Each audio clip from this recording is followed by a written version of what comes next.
When the tables turn, how super empaths quietly break narcissists. There's a quiet power that narcissists never see coming. They spend so much time scanning for signs of weakness, for openings they can exploit, for hearts they can dominate and minds they can twist. They think they know exactly how to manipulate every kind of person, especially those who feel deeply. And for a while, it works. Narcissists excel at identifying and disarming emotionally sensitive individuals, especially empaths. They know the empath's language, vulnerability, compassion, forgiveness. They mirror it, weaponize it, and use it to gain control. Empaths, in their deep desire to love and heal, give the narcissist endless chances. They excuse red flags, second-guess themselves, and often stay long after they should have walked away. But narcissists often miscalculate something critical. They confuse deep feeling with helplessness. They mistake softness for surrender. And they assume that someone who has empathy will never become someone who leaves. But not all empaths are the same. Some are something more. Some are super empaths, emotionally intelligent, highly attuned individuals who possess both the heart of an empath and the insight of a strategist.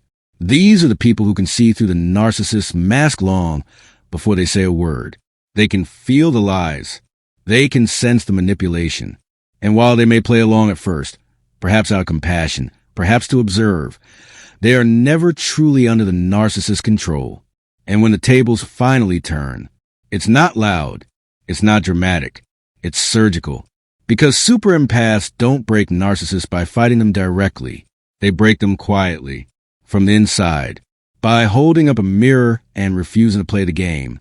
This video will show you exactly how and why that happens. We'll explore the psychological dynamics between narcissists and super empaths, the stages of awakening, and the subtle but powerful ways super empaths reclaim their power without ever stooping to narcissistic levels. By the end, you'll understand why narcissists fear super empaths more than anyone else, and why they often don't even realize it until it's too late. 1. Super empaths don't just feel, they observe. While typical empaths may become emotionally overwhelmed or enmeshed in toxic dynamics, super empaths are different. They don't just feel what others are feeling. They understand why those feelings are happening. They see the mechanics behind behavior, the intention behind words, the gap between what someone says and what they mean. This makes them dangerous to narcissists in one specific way. They can detect manipulation. Early in a relationship with a narcissist, the super empath may not immediately resist. Instead, they watch. They note patterns. They track inconsistencies. They keep mental logs of gaslighting, stonewalling, and love bombing. And even if they don't react, they understand exactly what's happening. This level of emotional intelligence allows the super empath to maintain an inner clarity that the narcissist cannot touch. And that clarity is a foundation for everything that comes next. 2. Narcissists rely on emotional chaos. Super empaths don't provide it. Narcissists feed on emotional energy. They provoke reactions, rage, sadness, guilt, because those reactions give them a sense of control and significance. If they can get you to cry, scream, or beg, they know they still have power over you. But super empaths often don't give them that satisfaction. As they become more aware of the narcissist's tactics, they stop reacting emotionally. They don't escalate. They don't engage in endless circular arguments. They don't try to win. Instead, they maintain emotional neutrality. To a narcissist, this is deeply unsettling. The person who once fed them supply, through validation, confusion, or distress, is now an emotional blank slate. And for a narcissist who depends on reactions to feel alive, that silence is deafening. 3. Super empaths withdraw their attention, and the narcissist starts to panic. There's a psychological principle that terrifies narcissists more than anything else: being ignored. And when a super empath begins to detach emotionally, they don't announce it. They don't make a scene. They don't threaten. They just stop engaging. They begin to see the narcissist not as someone they can help or heal, but as someone they need distance from. They start redirecting their attention inward. They focus on their own needs, their own goals, their own healing. And the narcissist notices immediately. The compliments stop. The questions become shallow. The eye contact fades. The warm concern disappears. The narcissist, once the center of the empath's world, is now irrelevant. To the narcissist, this feels like death, because for someone who defines their worth by control, invisibility is their deepest fear. For super empaths don't seek revenge. They embody freedom. When a super empath finally leaves a relationship, they don't burn bridges or seek revenge. They don't try to smear the narcissist. They simply walk away with clarity and peace. This is what truly breaks the narcissist, because narcissists expect drama.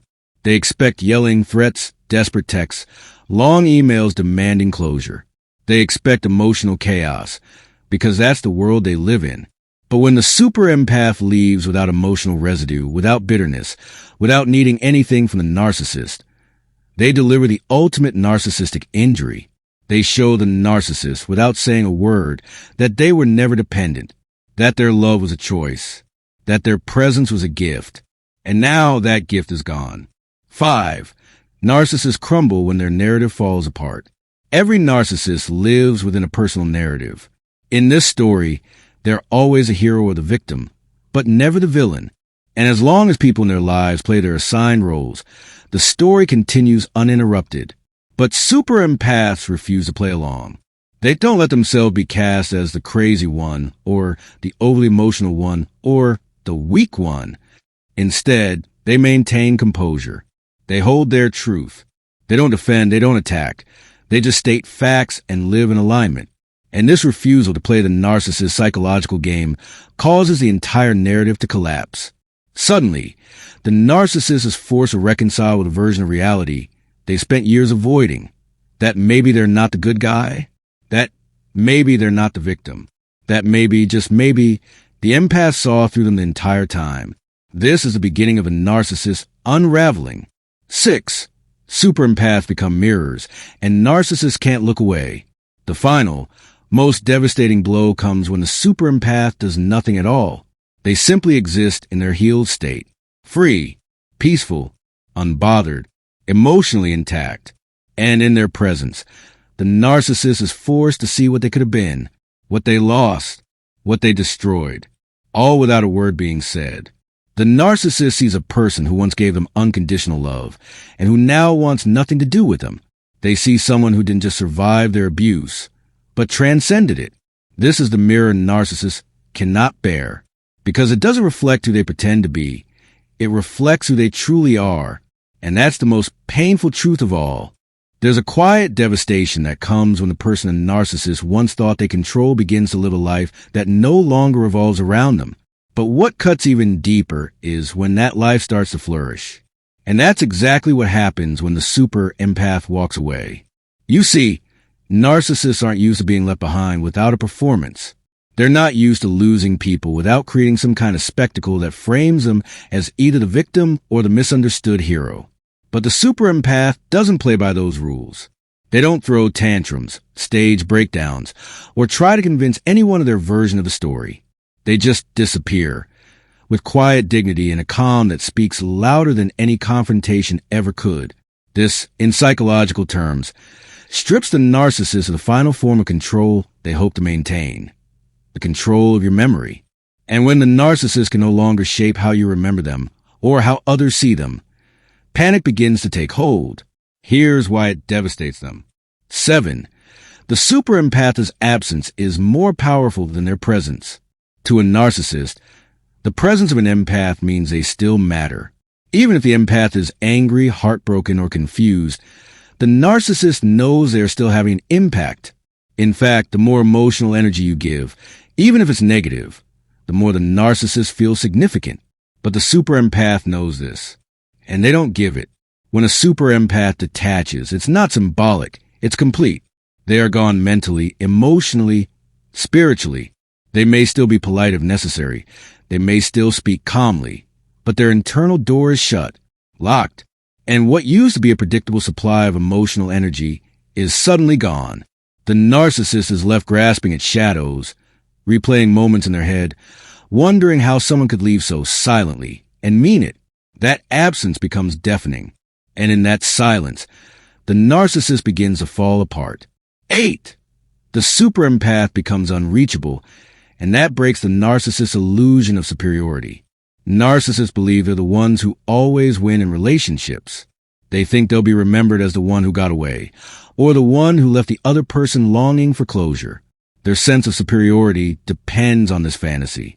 But when the super empath walks away and truly becomes unreachable, it shatters that illusion. There are no breadcrumbs left behind. No maybe messages. No late-night phone calls. No mutual friends carrying information back and forth. Nothing.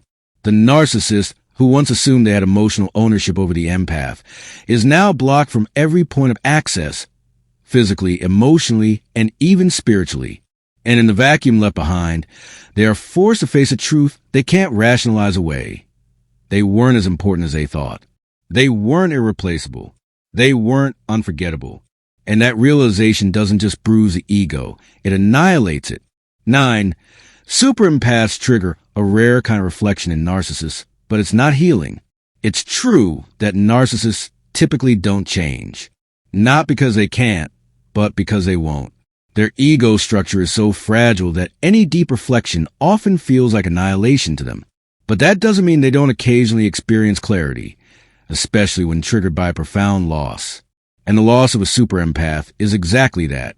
Super empaths are not just people. They are emotional anchors. They're the ones who listen without judgment, forgave without condition, and stayed longer than anyone else would have. Their love wasn't based on admiration or status, but on soul-level connection. So when that love is gone, the narcissist is often left with a brief moment of piercing awareness. They realize what they destroyed. They realize how rare it was. They understand, even if just for a second, that they were seen and that they betrayed that sight. But instead of this leading to healing, it often leads to collapse. Why? Because narcissists are not emotionally equipped to sit with guilt. They deflect it, suppress it, or drown it in more ego. And that short-lived clarity quickly turns into rage, denial, or obsessive rumination. The very thing that could have saved them, authentic reflection, becomes a new form of torment, all triggered by the empath they thought they had broken. 10. Super empaths don't just heal, they transform. One of the greatest misunderstandings narcissists have about empaths is that their love comes from neediness. They assume empaths love because they are dependent, insecure, or incomplete. And so, when a relationship ends, they expect the empath to fall apart.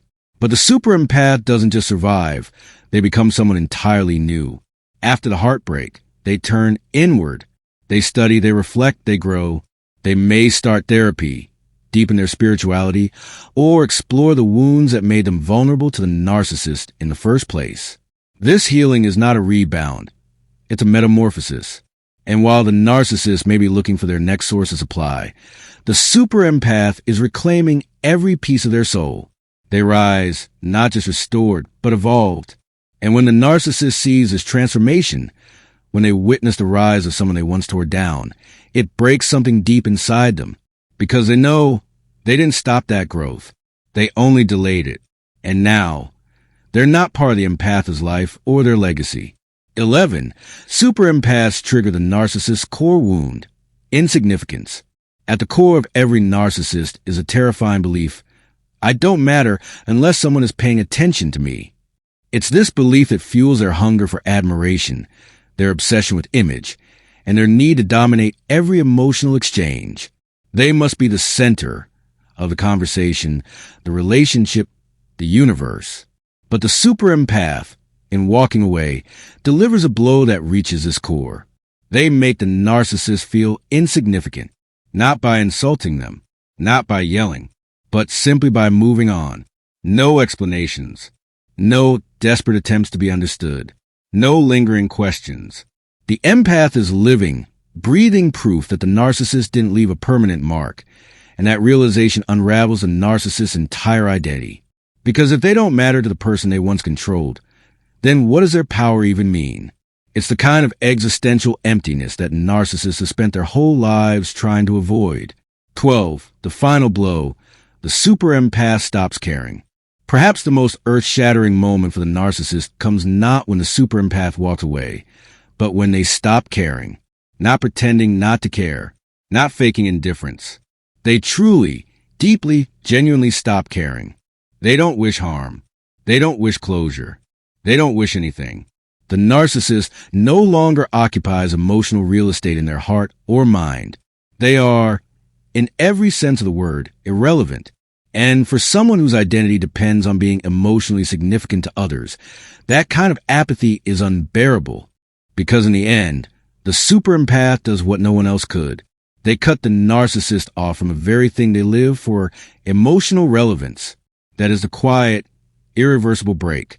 That is how the tables turn. Conclusion: the softest hearts break the loudest illusions. This isn't a story of revenge. It's a story of quiet power. It's about how those who love the deepest are often the ones who grow the strongest. How those who endure emotional storms eventually become the calm after it. And how the very people narcissists thought they could control become the ones who free themselves completely. Super empaths don't need to scream. They don't need to retaliate. They just rise. And in doing so, they force the narcissist to confront something they spent a lifetime running from: the truth of who they are, and the silence of someone who no longer sees them as anything worth staying for. So if you're a super empath, know this: your power is not in how much you endure, but in how gracefully you walk away. Your love is not weakness. Your silence is not surrender. Your transformation is the one thing the narcissist can never steal, mimic, or destroy. And that transformation is the final chapter of their control, and the first chapter of your freedom.